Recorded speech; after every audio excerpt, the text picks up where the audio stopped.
सच्चिदानंद सद्गुरु साईनाथ महाराज की जय।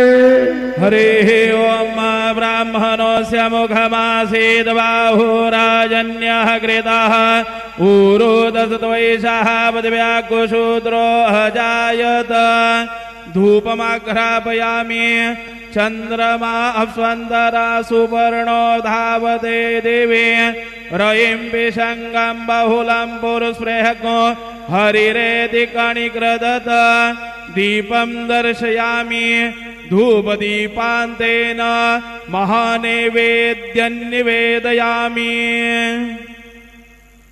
प्राणदा अपानदा व्यानदा वर्जोदा वरिवोदाः अन्यांस्ते अस्मदबन्धु हेतयः पावको अस्मभ्यग्नो शिवो भव।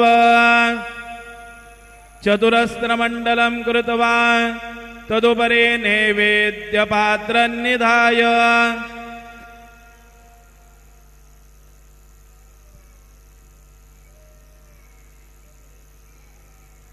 गायत्री मंत्राणि पात्रान् संप्रोक्ष धेनुमुद्रां प्रदर्शयेत् सत्यन्तवावरतेन परिखिञ्चयामि नैवेद्यं निवेदयामि।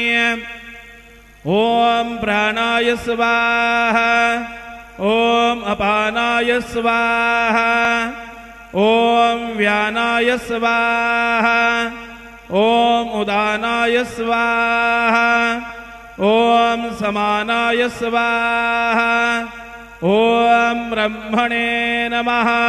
मध्ये पानीयं समर्पयामि पुनर्नैवेद्यं निवेदयामि। ओम प्राणाय स्वाहा ओम अपानाय स्वाहा ओम व्यानाय स्वाहा ओम उदानाय स्वाहा ओम समानाय स्वाहा ओम ब्रह्मणे नमः।